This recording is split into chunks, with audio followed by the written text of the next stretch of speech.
आज का विशेष गीता का एक सूत्र है जिस पर हम चर्चा करेंगे। सर्वधर्मान् परित्यज्य मामेकं शरणं व्रज अहं त्वा सर्व पापेभ्यो मोक्षयिष्यामि मा शुचः। ये पूरी भगवत गीता का सार है। यह जो श्लोक है ये पूरी भगवत गीता का सार है। भगवान कह रहे हैं सर्वधर्मान् परित्यज्य मामेकं शरणं व्रज। तुम अपने सभी धर्मों का परित्याग कर दो। तो किसी ने पूछा, पार्थ ने पूछा, प्रभु अगर हम अपने सभी धर्मों का परित्याग कर देंगे तो हम तो अधार्मिक हो जाएंगे, फिर तो हम धार्मिक नहीं रहे। अगर हमने धर्म को छोड़ दिया तो फिर तो जिसने धर्म को छोड़ा वो अधार्मिक हो गया। तब भगवान उसका उत्तर देते हुए कहते हैं कि पार्थ, तू जिसे धर्म समझता है वो धर्म है ही नहीं। इसलिए मैं कह रहा हूँ कि तू जिसे धर्म समझ रहा है ऐसे सभी धर्मों का तू परित्याग कर दे, और तेरा जो असली धर्म है, जो नित्य धर्म है, वो धर्म है माम एकम शरणम व्रज। जीव का एकमात्र धर्म है कि वो नित्य भगवान की शरणागति को स्वीकार कर ले, वो भगवान की शरण में चला जाए। ये जीव का धर्म है। आत्मभूतास्तु यह सर्वे आत्मानः परमात्मनः। जितनी भी संसार की चेतनाएं हैं उनका यही दायित्व है कि वो परमात्मा का दासत्व स्वीकार करें। सिर्फ इतना ही काम है।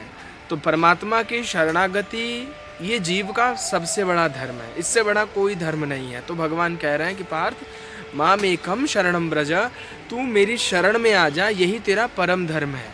और अन्य जितने धर्म हैं वो सभी छोड़ दे। जितने भी लोक धर्म हैं, जो धर्म तेरे जन्म होने के बाद से तेरे ऊपर आए हैं, स्वीकार कराए गए हैं तुझे, वो सभी धर्मों को छोड़ दे और अभी केवल तू मेरी शरण में आ जा। तेरा यही कर्तव्य है और यही तेरा परम धर्म है। प्रत्येक जीव का यही परम धर्म है, वो भगवान की शरण में चला जाए, भगवान की शरणागति को वो स्वीकार कर ले। भगवान की शरणागति को स्वीकार करना ही परम धर्म है। अन्य जितने भी लोक धर्म हैं उन सभी लोक धर्मों का परित्याग कर दे। और फिर कहा, इससे होगा क्या अगर हमने आपकी शरणागति को स्वीकार कर लिया। अर्जुन ने पूछा भगवान से कि अगर हमने आपकी शरणागति को स्वीकार कर लिया और आप जिसे परम धर्म कह रहे हो प्रभु, अगर हमने ऐसा किया तो हमें क्या मिलेगा। तब भगवान कह रहे हैं अहम त्वा सर्व पापेभ्यो मोक्षयिष्यामि मा शुचः।